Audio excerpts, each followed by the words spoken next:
하나님의 말씀, 오늘 우리가 함께 나눌 하나님의 말씀은 신약성경 마가복음 1장 1절 말씀입니다. 신약성경 마가복음 1장 1절 말씀. 하나님의 아들이신 그리스도의 복음을 주시하라. 아멘. 네. 오늘은 말씀이 짧죠. 읽는 말씀이 짧다고 설교가 짧은 것도 그죠? 아니라고 여겨지고 있습니다. 네. 오늘 우리가 보는 말씀 마가복음 1장 1절 말씀, 하나님의 아들 예수 그리스도 복음의 시작이다 라는 말씀인데, 이제 우리가 지금까지 갈라디아서를 다 살펴보았고, 오늘부터 우리가 이제 이 복음서를 한번 살펴보기 원합니다. 어떤 복음서를 살펴볼까 생각하다가 그 가운데에서 가장 이 분량이 작은 복음서부터 한번 보자 싶어가지고 이제 마가복음을 살펴보기로 그렇게 했습니다. 네, 마가복음. 네, 마가복음이라고 하면은 아마 많은 사람들이 이제 생각하기를 마가가 이제 기록했을 것이다라고 생각할 거예요. 네, 맞습니다. 네, 교회에서는요, 이 가장 이른 시기부터 이 복음서에다가 마가의 이름을 붙였어요. 네, 그거는 이제 여러 가지 역사적인 이야기들이 있는데, 그 중에 이제 대표적인 것이 그 소아시아에 있는 히에라폴리스라고 하는 도시가 있습니다. 그 히에라폴리스라고 하는 도시의 감독이었던 파피아스가 이 성경이 마가가 기록했다라고 하는 것을 이제 증언을 합니다. 그리고 이 파피아스의 증언을 이제 우리가 알고 있는, 어쩌면 알고 있을 이 초대교회의 역사가인 유세비우스라고 하는 유명한 사람이 있는데, 그 사람이 이 파피아스의 그 말을 인용해가지고 이 책에 적어놓다 보니까 그때부터 이제 이 복음서, 이 서신은 이제 이 복음서는 이제 마가가 기록했다라고 그렇게 이제 알려지고 있는 것입니다. 파피아스가 뭐라고 말했냐면 이렇게 말했습니다. 베드로의 해석자가 되는 마가는 주님이 말씀하셨고 행하셨던 일에 대해서 기억했던 것은 무엇이나 정확하게 기록했으나 순서대로는 아니다. 그가 주님으로부터 직접 듣지도 않았고 또한 그분을 따르지 않았으나 마치 주님의 말씀에 대한 연관된 기사를 작성하고 있는 베드로처럼 하였다. 마가는 기억해냈던 바로 그러한 일들을 기록함에 있어서 오류를 범하지 않았다. 그가 들었던 일들 중 어느 것도 빠뜨리지 않았으며 또한 그것들을 거짓되게 진술하지도 않았다라고 그렇게 말했습니다. 네, 말씀드렸던 것처럼 이 복음서의 기자는 전통적으로 마가로 알려져 있습니다. 그러면 우리는 이 마가가 누구냐, 마가가 도대체 어떤 사람이냐라고 하는 것을 또 생각해 봐야 되겠죠. 네, 마가는 유대인입니다.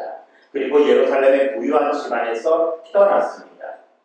그리고 마가의 어머니 마리아는 커다란 집을 소유하고 있었으며, 그리고 그 집은 믿는 자들의 집회 장소로 사용되었고요. 또 그 집에서는 여러 종들도 거느리고 있었습니다.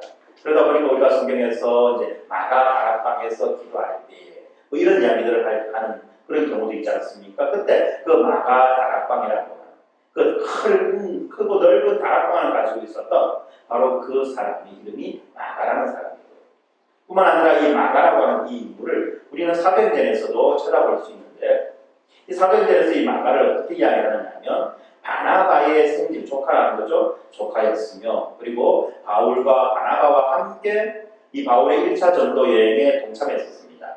그러다가 어떤 이유에서인지는 모르지만 이 마가가 1차 전도 여행 중에 그 함께 간 것을 포기하고 집으로 돌아가 봅니다. 그렇게 되자 이제 2차 전도 여행을 떠날 때에 이 바울과 바나바가 마가를 데리고 갈 거냐 말 거냐 하는 이 문제 가지고 아주 극심하게 의견 대립을 보이다가 결국은 마가는 그 바울은 바울대로 바나바는 바나바대로 따로 이 전도 여행을 떠나는 그런 일들을 만드는 것을 우리가 알 수 있죠. 네, 이렇게 이 마가는 이 중간에 전도 여행을 함께 가다가 포기하고 집으로 돌아가고 하는 여러 가지 많은 연약한 그런 모습들을 보여줍니다. 그러다가 나중에 보면 이 바나바와 함께 이제 이 마가가 바나바에 의해서 양육을 잘 받으면서 이 어떤 영적인 회복들을 경험하게 되고요. 특별히 이 마가는 이 베드로 사도와 아주 가깝게 되어집니다. 그래서 베드로 사도와 함께 다니면서 이 베드로 사도의 통역자 역할을 했습니다. 그래서 이제 이 베드로와 마가를 떼려야 뗄 수 없는, 마치 바울과 디모데를 떼려야 뗄 수 없는 아주 밀접한 관계로 생각하고 있듯이 이 베드로와 마가도 또한 떼려야 뗄 수 없는 그런 밀접한 관계로 그렇게 사람들은 여기고 있습니다. 그리고 뿐만 아니라 또 우리가 성경을 통해서 알 수 있듯이 이 사도 바울이 그의 생의 마지막 부분에서 뭐라고 이야기하느냐면 마가를 자기에게 유익한 동력자다라고 말하면서 마가를 자기에게 데리고 와라라고 그렇게 편지를 쓰는 것을 우리는 보았습니다. 이런 것들을 보았을 때 처음에 마가는 어떻게 보면 질풍노도의 시대를 보내었으나 여러 많은 이 믿음의 선배들에 의해서 잘 양육받고 조련받아서 결국은 이 마가도 또한 위대한 믿음의 사역자로, 믿음의 동력자로 우뚝 서게 되어가는 그런 모습들을 볼 수 있는 것입니다. 자, 그러다 보니까 오늘 우리가 보고 있는 이 마가복음이라고 하는 이 마가복음에서 보면 마가라는 사람의 인물은 등장하지 않습니다만 주로 많이 등장하는 사람이 있어요. 예수님은 당연한 거고 예수님 말고 많이 등장하는 인물이 있는데 그 인물이 누구냐면 바로 베드로라는 인물입니다. 뿐만 아니라 이 마가복음에서 기록하고 있는 이 베드로의 모습들을 보면 참 어처구니 없는 정말 이상한 그런 모습들이 너무나 많이 기록되어 있다는 거예요. 왜냐하면 이 마가는 자기가 이 마가복음을 기록하는 때에 썼던 이 모든 내용들을 누구로부터 들었느냐? 바로 베드로부터 들었다. 베드로. 그래서 어떻게 보면 이 마가복음은 베드로의 일종의 자서전과 같은 그런 역할을 하고 있다라고 또 볼 수 있는 것입니다. 특별히 이 마가복음은 이방인들 그 가운데에서 이 로마인들을 위해서 쓰여졌습니다. 그리고 여기에서 마가는 예수 그리스도를 뭐라고 소개하느냐 하면 궁극적인 종으로서 예수 그리스도를 소개합니다.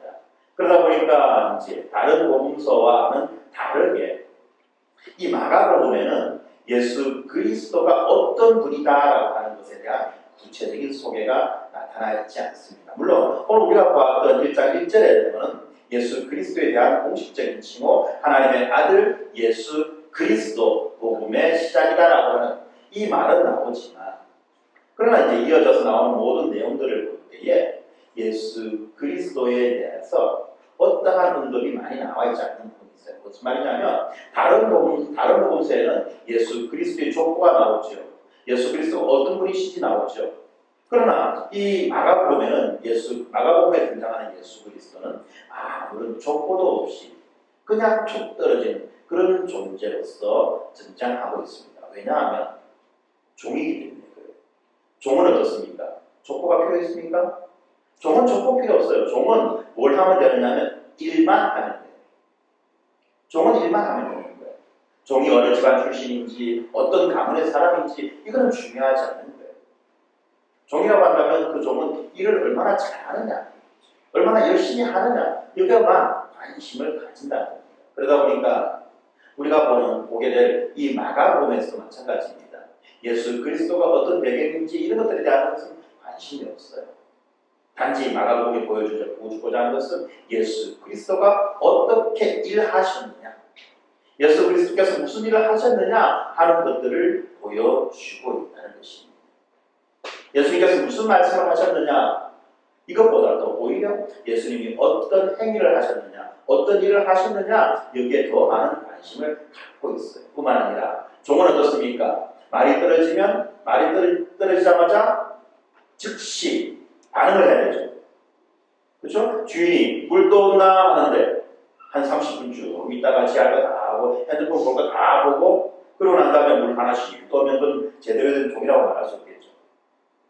종이 주인이 종에게 뭐 좀 가져오너라 하면 자기가 뭘 하든지 말든지 상관없이 즉시 그 일을 멈추고 주인의 말을 들어야만 합니다. 마찬가지로 이 마가복음에는요, 이 즉시라고 하는 단어가요 엄청나게 많이 등장합니다. 즉시. 왜요? 충성된 종으로서의 예수 그리스도를 보여주고 있다는 것입니다. 그리고 이 마가복음에는 예수님의 행하신 그 기적들이 많이 기록되어져 있습니다. 아까도 말씀드렸지만 이 마가복음은 가장 짧게 기록된 복음서입니다.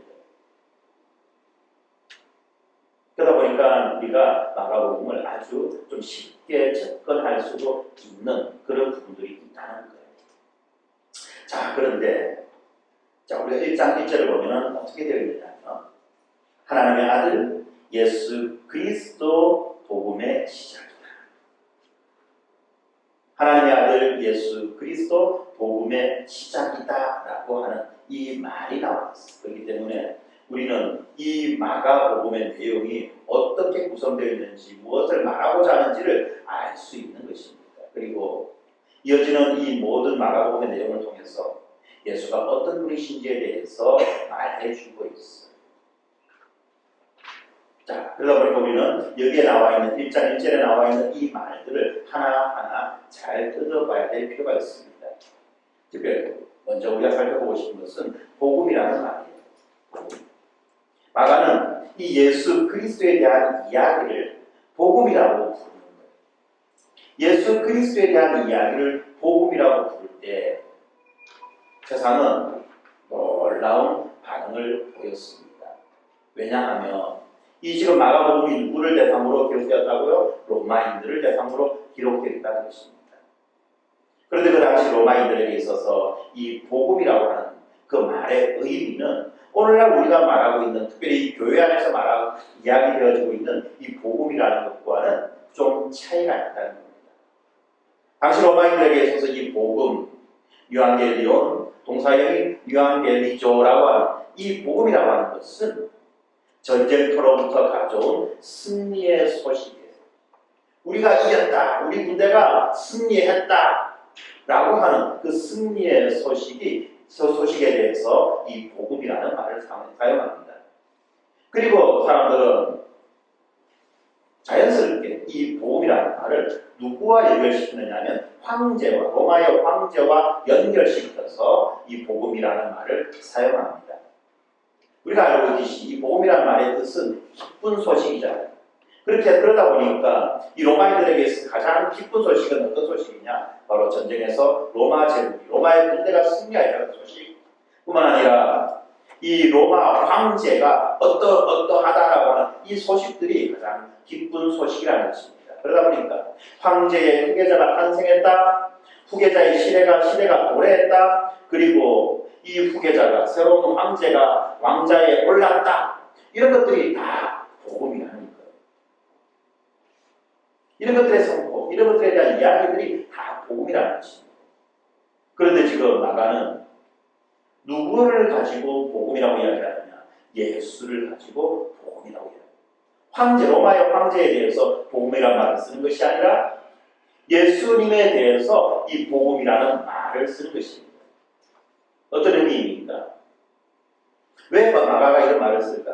그것은 바로 이 세상의 진정한 왕은 로마의 황제가 아니라 하나님의 아들이신 예수 그리스도시다.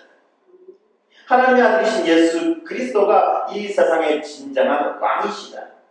그리고 진정한 복음은 황제의 복음이 아니라 예수 그리스도의 복음이다라고 하는 것을 알려주는 거예요. 그러다 보니까 어떻습니까? 이 마가복음 1장 1절을 읽는 로마인들은 뭐야 도대체?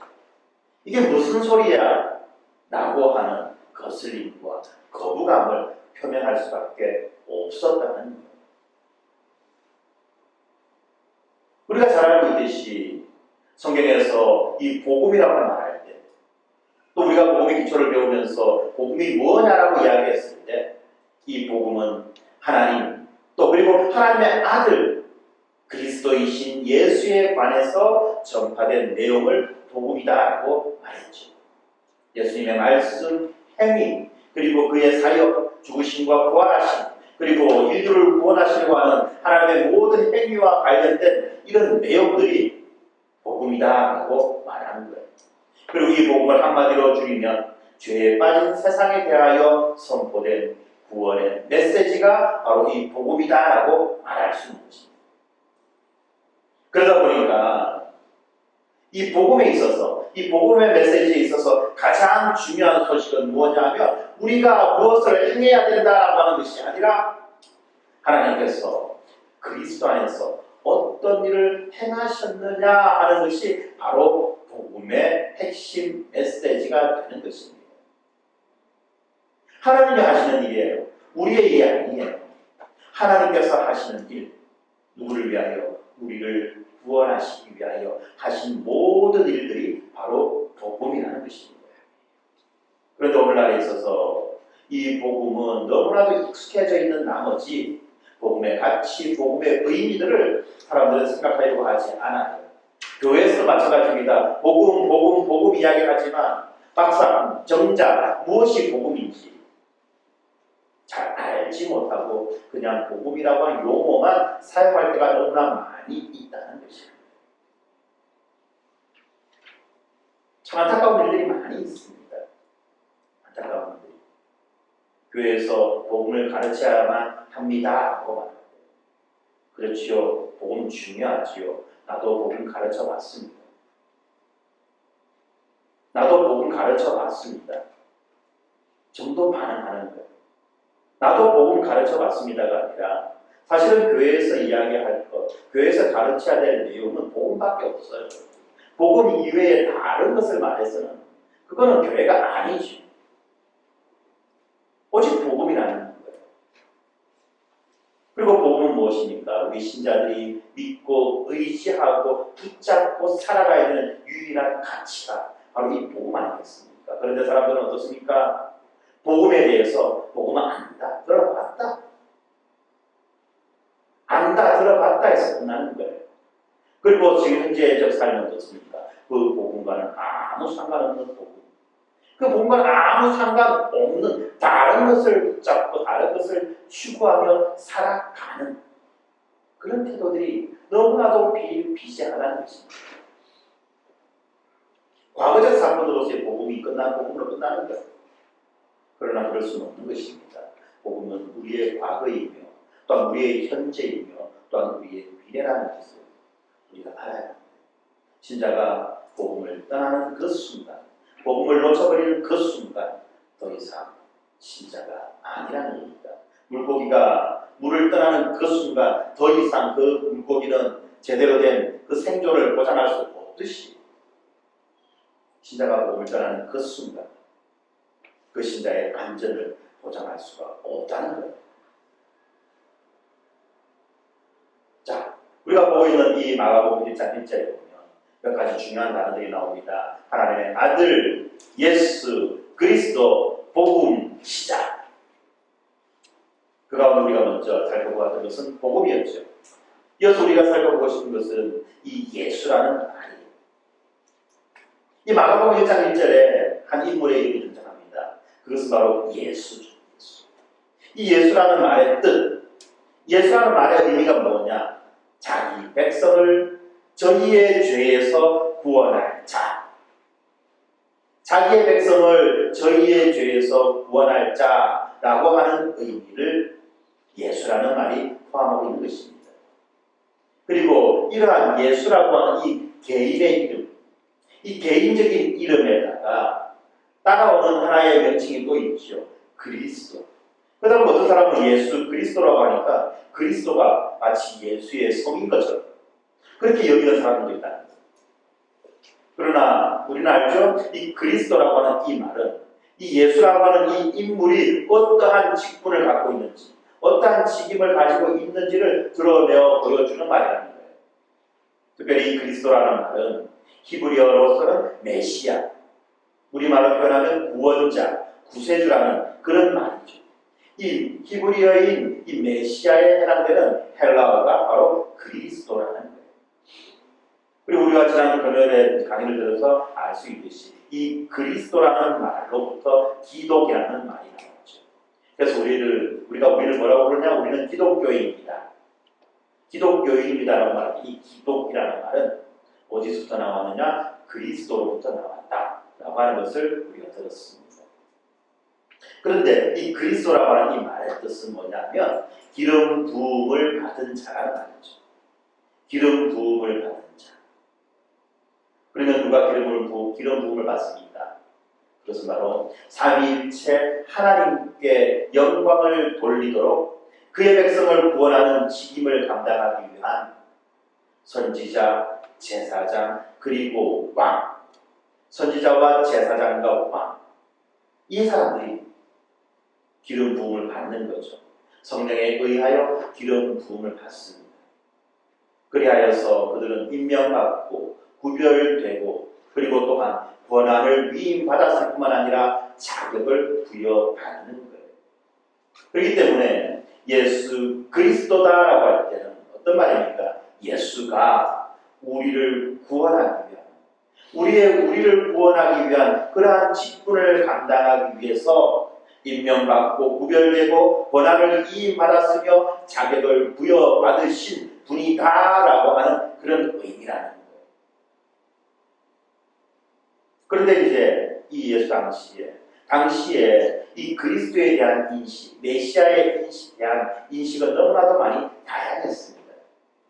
특별히 유대인들은 어떤 방식으로 메시아를 이해했느냐? 이스라엘 국가를 구원함에 있어서 모세와 같은 사람 또는 다윗과 같이 예루살렘에 자기의 보좌를 세우고 백성들을 고통스럽게 했던 자들을 무찌르고 공의로 다스리며 나라의 잃어버린 영광을 회복시켜 줄 자라고 생각했습니다. 그리고 또 어떤 사람들은 이 하나님의 기름 부음을 받았던 자로 알려져 있는 고레스라고 하는 인물처럼 메시아는 열국들을 자기 앞에 굴복시키고 통치할 것으로 생각하기도 했습니다.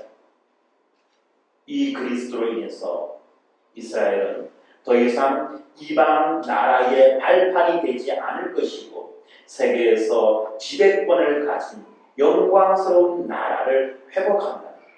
그러한 생각을 사람들이 했다는 것입니다. 그런데 사실 이것은 성경에서 말하고 있는 예수 그리스도의 그 그리스도와는 아주 간격이 있는 아주 다른 생각이었다는 거죠. 심지어 이 사람들의 이러한 메시아에 대한 그릇된 그리고 세속적인 이런 관념과 이런 생각들이 어떤 일을 초래하게 되었느냐면 AD 66년 우리가 알고 있듯이 예루살렘이 철저하게 패망한 로마에 의해서 철저하게 무너지는 그러한 일을 당하는데 바로 그러한 일의 단초가 되었던 것입니다. 왜냐하면 유대인들은 그들에게 메시아가 왔다라고 하는 그런 잘못된 생각을 함으로써 로마에 대한 폭동을 일으킨 것입니다. 로마라고 하는 제국을 뒤집어 엎겠다라고 하는 바로 그러한 생각으로 폭동을 일으켰던 것입니다. 그런데 그 결과가 뭐냐? 예루살렘의 성 위에 돌 하나가 제대로 남아있지 않을 정도로 철저하게 무너지고 파괴되어지는 그런 수모를 겪었던 것입니다. 바로 이 지점에 대해서 이 유대인 역사가이었던 이 요세푸스가 뭐라고 말했냐면 이렇게 말했어요. 유대인의 반역은 거룩한 성경에 들어있는 야망을 불러일으키는 예언에 대해서 당시에 자기들의 나라에서 어떤 한 사람이 전 세계의 왕이 될 것이라는 뜻으로 오해함으로써 전쟁이 야기되었다. 라고 그렇게 말하고 있어요. 무슨 말입니까? 성경에 들어있는 하나의 예언이 있다는 겁니다. 어떤 예언이냐? 바로 야망을 불러일으키는 예언. 이 야망을 불러일으키는 예언이라고 하는 것은 결국은 무슨 말입니까? 메시아에 대한 예언이라는 겁니다. 그런데 이 사람들은 성경이 그러면 이러한 야망을 불러일으켰냐? 그건 아니죠. 이 사람들이 성경을 오독함으로써 잘못 이해함으로써 그들의 세속적인 그 야망이 자극되었다는 것입니다. 바로 이것 때문에, 이 잘못된 생각 때문에, 이 메시아에 대한 잘못된 생각 때문에 이 유대는 로마에 대한 반란을 일으키고 그 결과 유대 땅이 철저하게 몰락하고 패망당하는 그러한 아픔을 겪게 되는 그런 일이 있습니다. 그렇습니다. 실제로 예수 그리스도는 이 지상에서 어떠한 통치 체제를 수립하지 않으셨습니다. 그리고 예수님 당시에 로마는 여전히 검으로 칼로 세계를 통치하고 있었습니다. 특별히 이 마가가 이 복음서를 기록했을 때 로마의 거대한 조직은 예루살렘을 약탈하고 성전을 불태움으로써 이 이스라엘의 반역에 대한 잔인한 응징을 가할 준비를 갖추고 있었거나 또는 이미 가했습니다. 메시아 예수는 오셨습니다. 그러나 이스라엘의 황금기는 오지 않았습니다. 그래서 많은 유대인들은 예수를 또 다른 하나의 비참한 실패자로 인식하고 그를 가볍게 밀어내어 버렸습니다. 그들의 입장에서 더욱 터무니없는 것은 예수가 마치 저주받은 중죄인처럼 십자가에서 사형을 당했다는 거죠. 나무에 매달려 죽임당했다는 거예요. 바로 이러한 인식과 이러한 상황 가운데에 하나님은 마가를 통해서 복음서를 우리에게 주셨습니다. 그러다 보니까 이 복음서가, 이 마가복음이 세상에 던져졌을 때, 세상에 드러났을 때 도무지 이 세상, 이 마가복음을 어떻게 감당할 수가 없었다는 것입니다. 도무지 받아들일 수가 없었다는 거예요. 예수라는 메시아가 왔다, 하나님의 아들 예수 그리스도 복음의 시작이다 라고 말하는데 현실은 전혀 그런 상황이 아니라는 거죠. 쫄딱 뭐 하나 기대할 것 없는, 도무지 영광의 그 흔적, 영광의 어떤 그런 끄트머리라도 붙잡을 수 없는 그런 암울한 상황 가운데에 이 복음서가 주어졌다는 거예요. 이것이 역사의 아이는, 그리고 이것이야 이 복음서가, 마가복음이 가지고 있는 수많은 역설들을 우리에게 보여주는 것입니다. 계속해서 좀 더 살펴보겠습니다. 마가복음 1장 1절에는 하나님의 아들이라고 말합니다. 누구를? 예수. 이때 하나님의 아들이라는 말이 무슨 말입니까? 하나님의 아들은 이 땅에 사람으로 존재하지만 하나님과 같은 신적 속성을 가지신 분, 다시 말하면 이 땅에 오신 하나님이라는 말이잖아요. 그래서 하나님의 아들 예수라는 표현은 예수가 하나님이다라는 의미로 사용되는 것입니다. 그리고 당시의 유대인들은 예수님이 자신을 하나님의 아들이라고 말할 때 어떻습니까? 아주 강한 모독감, 신성 모독의 그 아주 기분 나쁜 그 감정을 느꼈던 것입니다. 그리고 예수가 하나님의 아들이라고 말함으로써 예수는 결국 십자가에서 처형당했던 것입니다. 그런데 마가복음에서 보면 예수님을 하나님의 아들이다라고 말하는 장면들이 몇 장면이 나오는데, 나중에 여러분들이 마가복음 읽어보시면 아시겠지만 예수님이 세례받으실 때에, 그리고 변화산에서 하나님께서 친히 직접 이는 내 사랑하는 아들이다라고 그렇게 말씀하십니다. 그리고 예수님께서 십자가에 못 박히셨을 때에 이방인이었던 백부장이 이는 참으로 하나님의 아들이다라고 그렇게 말합니다. 그리고 마가복음에서 이 예수를 하나님의 아들이라고 말하는 자가 누구냐? 귀신 들린 자입니다. 귀신 들린 자가 예수를 부를 때 하나님의 아들이라고 부르는 것입니다. 찬송받을 자의 아들 그리스도. 그리고 또한 예수에 대해서 적대적인 감정을 품고 예수를 죽이려고 지금 신문하고 있는 그 대제사장이 예수에 대해서 뭐라고 묻느냐? 네가 바로 찬송받을 자의 아들 그리스도냐? 라고 묻습니다. 그리고 예수님은 이 질문에 대해서 명백하게 내가 그렇다라고 대답하시고 십자가 체령을 당하시는 거예요. 그런데 한 가지 참 아이러니한 것이 있는 게 그것은 뭐냐면 예수님을 따르고 예수님과 함께 먹고 생활하며 예수님의 말씀을 듣고 예수님이 하신 일을 직접 눈으로 보았던 그 제자들은 예수님에 대해서 하나님의 아들이라고 그렇게 말하지 못하고 하는다는 이야기 쭉 해봤자 이가 누구길래 이 사람이 도대체 어떤 사람이기에 이토록 엄청난 일을 행하는가 이런 식의 이야기만 하고 있다. 단 한 군데에 예수를 하나님의 아들이라고 고백하는 장면이 나옵니다.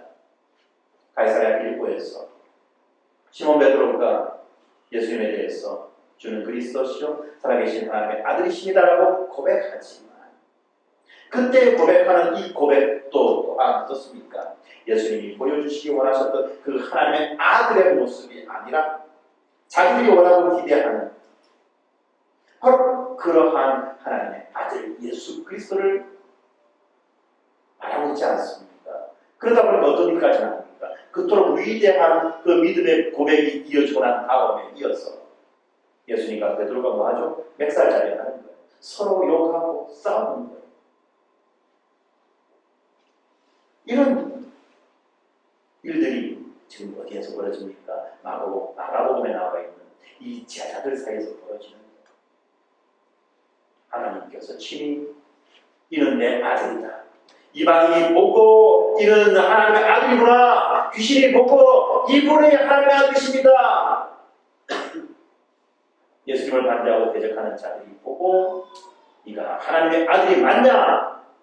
라고 하는데 정작 제자들은 그가 누구인지를 알지 못한다.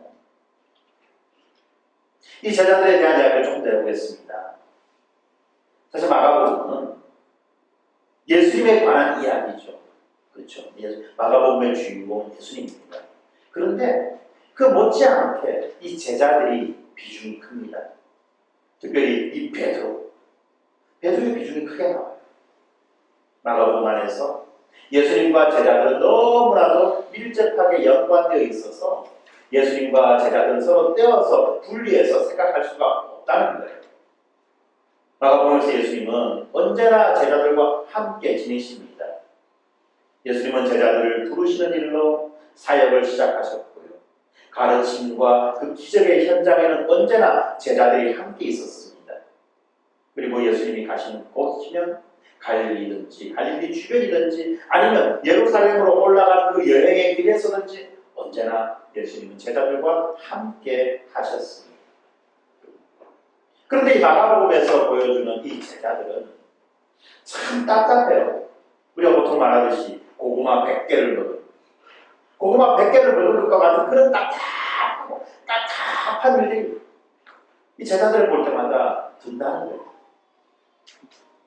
제자들은 예수님의 사역 기간 내내 예수님과 함께 지내면서 예수님의 가르침을 배우고 예수님의 기적들을 목격하지만 그들의 깨달음은 더딥니다.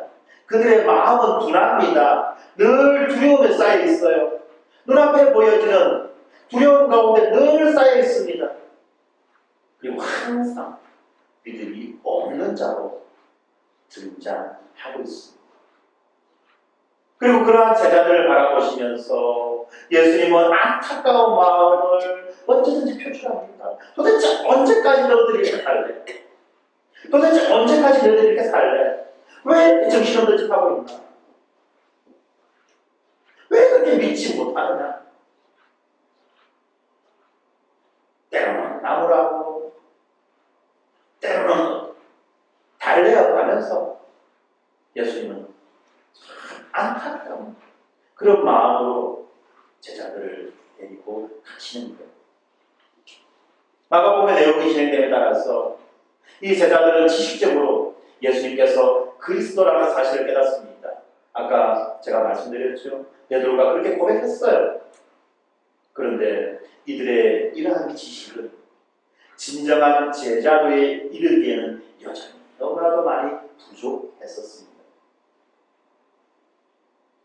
이 제자들은 예수님이 어떤 그리스도이시고 예수님의 제자는 어떻게 해야 되는지, 어떤 자가 되어야 되는지에 대해서 깨달아야만 했습니다. 제자들은 사람의 생각을 버리고 하나님의 뜻에 순종하는 훈련을 받아야만 하고, 예수님의 그 십자가의 길을 가로막아설 것이 아니라 예수님의 그 십자가의 길을 따라가야만 했습니다. 그런데 이 십자가의 길을 따라간다는 것은 단순히 어떤 육체적인 고난과 죽음을 감수하는 것이 아니죠. 보다 근본적인 것이 있습니다. 세상의 지위와 물질과 윤리 등에 대한 이 세상적 가치관을 버리고 이 그리스도의 가치관을 공유해야만 하는 것입니다. 세상의 지위와 물질에 대한 욕망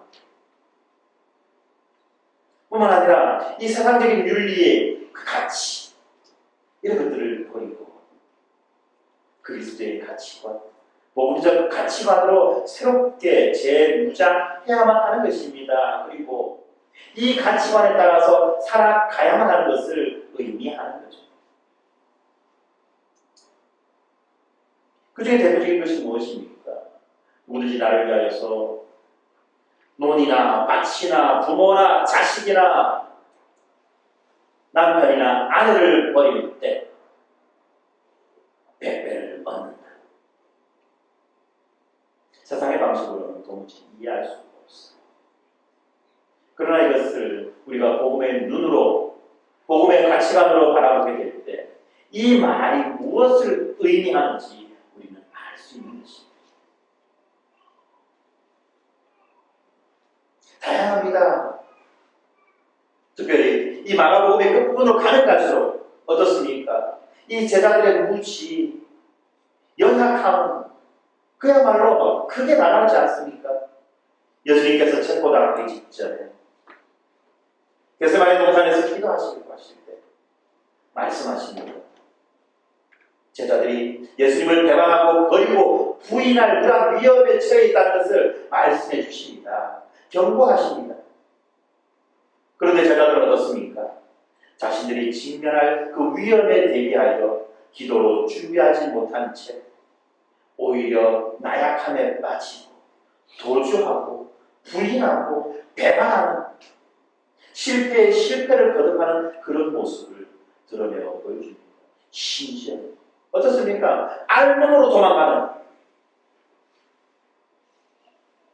이불 거적대기를 둘러싸고 있다가 뭔가 저한테 잡으니까 그 자기를 둘러싸고 있던 그 거적대기를 벗어버리고 놓아버리고 알몸으로 도망가는 그런 부끄러운 모습까지 이 마가복음에 기록되어 있지 않습니다. 결국 예수님을 따르던 제자들은 모두 예수님을 떠나고 버리고 예수님은 홀로 고난과 십자가 죽음의 길을 걸어가십니다. 예수님과 함께 이 죽음의 자리까지 함께 갈 것을 그처럼 자신만만하게 그렇게 공언했던 제자들, 누가 더 높은 자리에 앉을 것이냐라고 서로 싸우고 경쟁하고 시기하고 다투었던 그 제자들,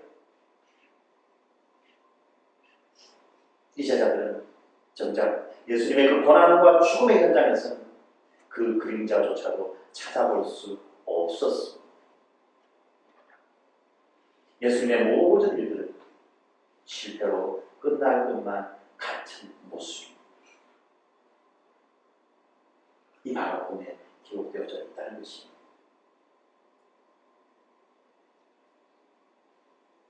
그렇습니다. 마가복음 끝으로 가면 갈수록 더 암울해요. 다른 복음서와 달리 마가복음은 끝으로 가면 갈수록 더 암울하고 더 답답합니다. 그리고 마침내 마가복음 끝장이 이르게 되면 어떻습니까? 예수님이 부활하셔서 그 앞에 나타났음에도 불구하고 그들은 예수님을 알아보지도 못하고 예수님이 부활하셨다는 사실을 믿지 않는 거예요.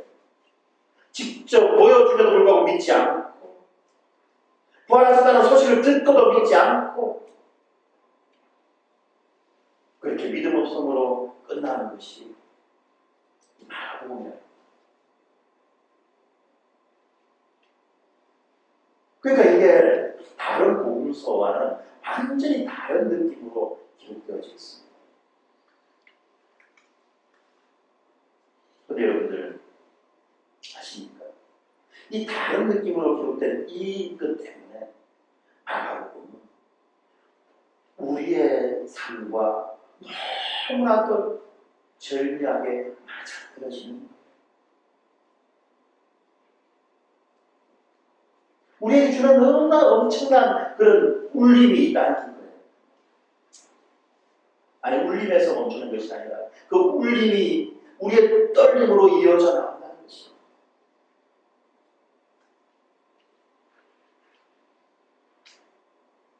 마가복음은 복음의 끝이 아니죠.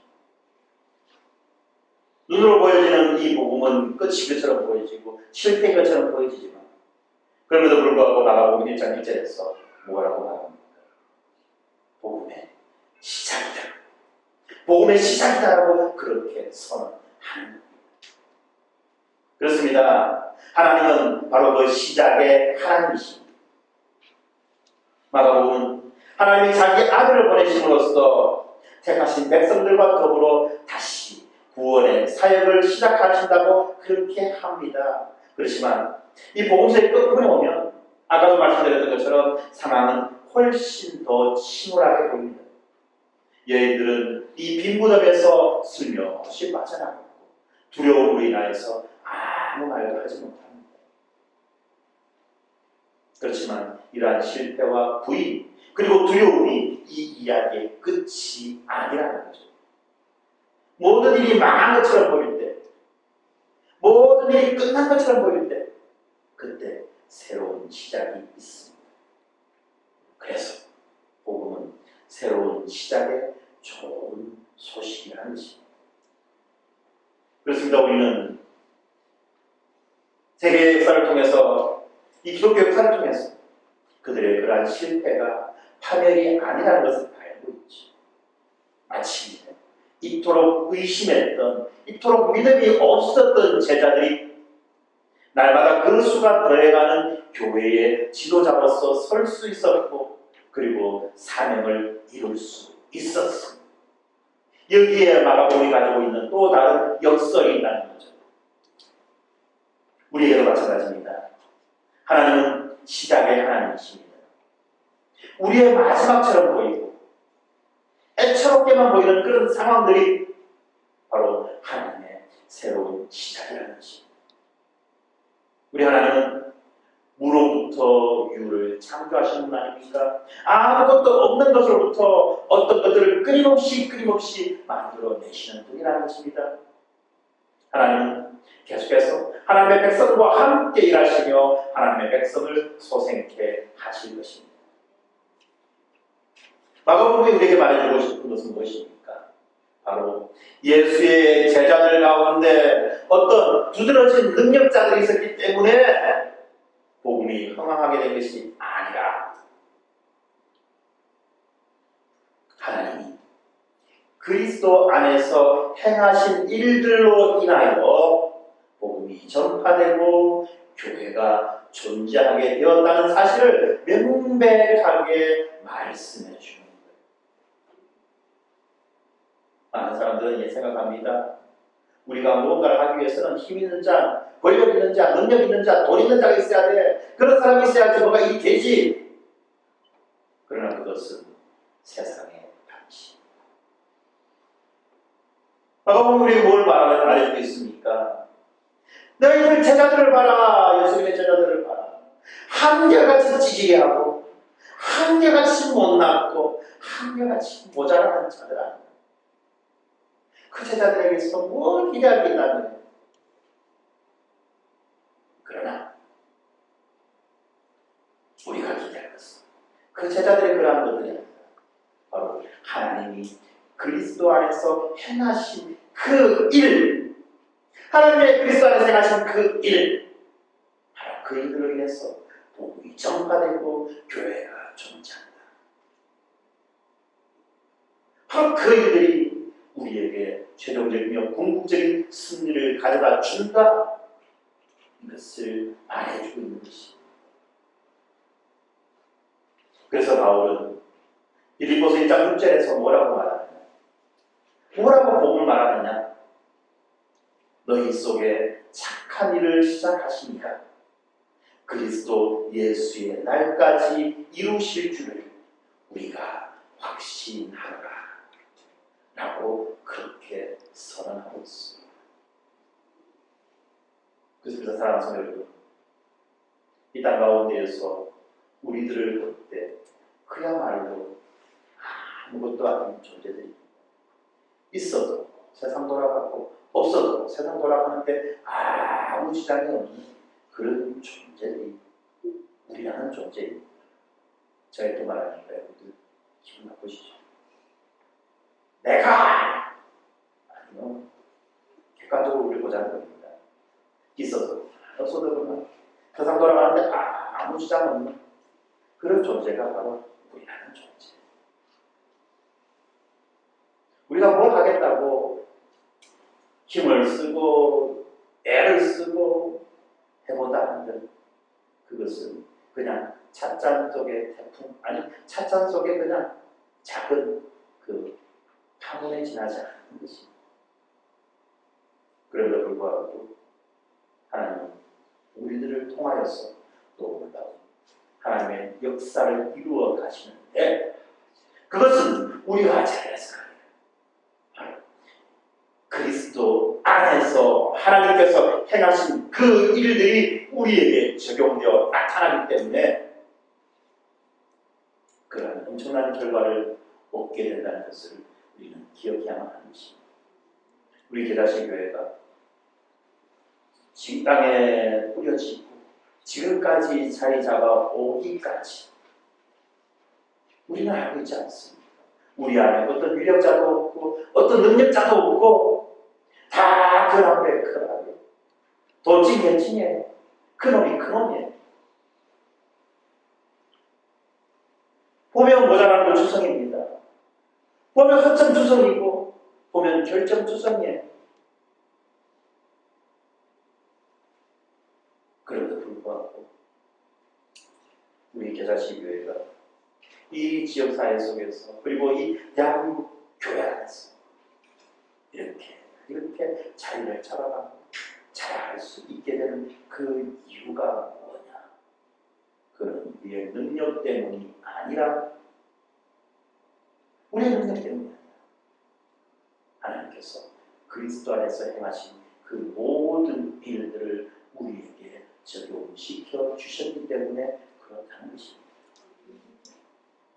세상에는 거짓 복음들이 많이 있습니다. 세속세계에서 이 정치가들은 옛날의 황제들처럼 위대한 사회, 새로운 질서에 대한 여러 가지 많은 제안들과 함께 다시 행복한 날이 있을 것이라고 그렇게 약속합니다. 조금 있으면 선거철이 다가오는데 여러분들 들어보세요. 빨간 당은 빨간 당대로, 파란 당은 파란 당대로. 제가 여러분을 위해서 이 지역사회의 발전을 위해서 뭘 하겠습니다. 역사의 독재가들아 이 독일 제국의 부흥이나 또는 중국의 대약진 운동 이런 장밋빛 미래를 제시했지만 그 결과가 뭡니까? 2차 대전 그리고 대약진 운동으로 인해서 수많은 자, 그 1억에 가까운 자들이 굶어 죽는 그런 비극, 그런 비참함이 그러한 약속의 결과라는 것입니다. 현실은 참혹한 비극입니다. 수많은 구호와 난무하는 그 약속 가운데 현실 속에서 압제당하는 자들은 여전히 압제당하는 자로 머물러 있을 것이고 가난한 자는 여전히 가난한 자로서 유린당하며 살아가게 되는 것입니다. 그리고 징후와 편견이라고 하는 이런 것들은 여전히 우리 사회 속에서 유령처럼 떠돌아다니고 있습니다. 수많은 거짓 복음들이 설치는 그런 결과라는 거죠. 그리고 이제 예수 그리스도에 대한 이 복음도 마찬가지입니다. 이 예수 그리스도에 대한 복음을 사람들은 그냥 그럴듯한 충고 정도로 약화시켜버리고 말았습니다. 그래서 사람들은 복음을 믿어라! 이 말보다는 친절해라, 많이 웃어라, 모든 피조물들을 사랑해라, 긍정적으로 생각해라, 자기 자신에 대해서 관대해라, 이런 권고들을 훨씬 더 많이 갖고 있습니다. 그런데 예수의 복음, 예수 그리스도의 복음은 그렇게 우리에게 다가오지 않아요. 아주 근본적이고 강렬하게 우리에게 도전합니다. 복음은 인류에 대한 하나님의 그 사랑을 보여줍니다. 원색적 그 사랑입니다. 그리고 인간의 죄와 사탄적인 그 완악함에 대한 그 철저한 심판을 복음은 선언합니다. 그러므로 복음은 좀 더 행복해지기 위한 방법이 아니라 사느냐 죽느냐의 문제가 달려 있다는 것을 우리는 기억해야 합니다. 복음이라고 하는 것은 하나님이 인간의 고통과 수치에 매우 깊이 관여하고 계시며 우리의 구속을 가져다 주기 위해서 하나님의 아들로 하여금 십자가의 치욕을 당하도록 허락하시는 하나님이라고 선포하고 있습니다. 가시면류관과 죽음이라는 치욕 가운데에서 우리는 하나님의 그 위엄과 승리의 면류관을 보게 되는 것입니다. 복음은 겟세마네에서 예수를 버리고 저주하면서 배반한 제자들뿐만 아니라 두려움으로 인하여서 벙어리가 된 제자들이라고 할지라도 죄사함을 받고 하나님의 능력으로 말미암아 재기할 기회를 제공받는다는 것이 복음이에요. 예수의 죽음은 종족이나 민족이라고 하는 이 생물학적 한계 내의 공동체가 아니라 예수 그리스도에 대한 그 믿음에 근거한 새로운 공동체를 낳았습니다. 십자가에 달려 죽으신 예수가 하나님의 아들 메시아라고 하는 이 역설은 하나님이 유한한 인간의 그 기대에 제한될 수도 없고 또한 제한되지도 않는다는 것을 우리에게 보여줍니다. 예수 당시 이 종교 전문가들은 예수를 거절했습니다. 왜요? 예수가 그들이 원하는 메시아에 대한 그러한 기대에 맞아 떨어지지 않기 때문이었습니다. 우리가 원하는 메시아가 아니라는 거예요. 오늘날도 마찬가지입니다.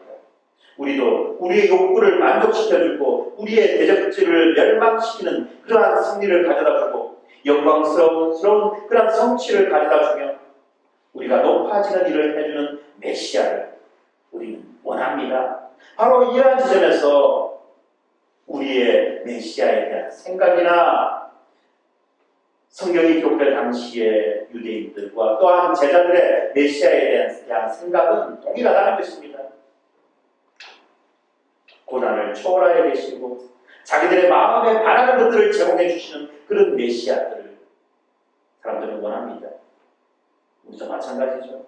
은혜롭게 하나님의 뜻을 우리의 바람과 필요를 채워주시는 메시아, 내가 원하는 것을 주시는 메시아, 그것도 친절하게 나에게 가져다 주시는 내가 원하는 것을, 내가 갖기 원하는 것을 은혜로 친절하게 나에게 가져다 주시는 그러한 메시아를 우리는 원한다는 것입니다. 그러다 보니까 우리가 마가복음에서 만나는 이 메시아는 자신의 욕망에 보다 더 많은 관심을 둔 자들이나 하나님의 영광이나 하나님의 나라의 운명보다는 자기의 개인의 구원과 개인의 영생을 보장받는 데 보다 더 많은 관심을 가지고 있는 사람들에게는 심히 거슬리고 불편을 주시는 분이라는 겁니다. 오늘날에도 많은 사람들은 이 성경이 말해주는 메시아를 믿지 않습니다. 왜 믿지 않습니까? 자기 기대에 부합하지 않는다는 거예요. 사람들은 말합니다. 예수가 어떤 분이셔야만 하고 또 예수는 무엇을 해야만 한다라고 그렇게 말합니다. 왜 이렇게 말합니까? 자기가 원하는 틀 속에 예수를 집어넣고 가둬버리기 위해서라는 거예요. 사람들은 자신의 문제에 대한 아주 매력적인 그러한 해결사들을 원합니다. 그래서 이 십자가의 치욕을 순화시켜버리고 또한 십자가를 액세서리나 보석으로 만들며 그리고 예수 그리스도를 자기 성취의 도구로 바꾸어 버리려고 하는 것입니다. 우리가 이 마가복음을 천천히 읽어나가면 성경에서 말하고 있는 메시아를 발견하기 바랍니다. 내가 기대하고 소망하고 바라는 나의 욕망을 채워주는 수단으로서 도구로서의 메시아가 아니다. 우리 그 참혹한 그 인생의 비참한 가운데에서 건져내기 위하여 이 땅에 오신 하나님의 아들 예수 그리스도, 그분을 온전히 발견하게 되기를 원합니다. 예수가 가까이 왔음에도 불구하고 오시니가 예수인지를 알지 못하고 또 다른 곳에서 자기 욕망의 해결자를 찾아다니는 그런 어리석은 자들이 아니다. 이미 오신 예수 그리스도를 발견하고 그 예수 그리스도를 붙잡고 예수 그리스도와 함께 참된 복을 누리는 우리 모두가 되었으면 좋겠습니다. 다음 주 우리가 마가복음을 읽을 것인데 여러분 기대하면서 마가복음을 보았으면 좋겠습니다. 이 복음서가 얼마나 우리의 현실 그리고 우리의 실존을 리얼하게 보여주고 있는지 단지 어리석은 제자의 이야기다. 어디서 나의 이야기라는 것을 기억합니다. 우리가 복음서를 읽어나가면 참 좋겠습니다. 기도하겠습니다. 하나님 감사합니다. 오늘 주께서 주신 은혜 가운데 우리가 마가복음에 대해서 전체적인 내용을 한번 살펴보았습니다. 이 마가복음이 우리에게 보여주는 그 역설과 그 모순 속에서 우리가 하여금 진리의 빛을 찾게 하시고 발견하게 하여 주시옵소서. 특별히 1장 1절에서 말하는 것처럼 하나님의 아들 예수 그리스도 복음의 시작이라고 하는 이 말씀처럼 하나님 우리 가운데 이 복음의 역사가 시작되게 하시고 우리 가운데 하나님의 그 구원의 계획의 역사가 시작되게 하여 주시옵소서. 우리의 삶의 모습을 돌아볼 때에 절망이며 아무 소망이 없고 아무 기대할 것 없는 그러한 비참한 상황 가운데 빠져있는 우리라고 할지라도 우리의 하나님이 시작의 하나님이며 우리의 하나님이 역전의 하나님이며 우리의 하나님이 모순을 바로잡아가는 하나님이라는 것을 기억하고 믿고 의지하며 나아갈 수 있도록 하나님 인도하여 주시옵소서. 이제 앞으로 우리가 마가복음을 함께 묵상하고 읽어 나갈 때에 우리에게 부어주실 크고 놀라운 은혜를 기대합니다. 감사합니다. 예수님 이름으로 기도드립니다.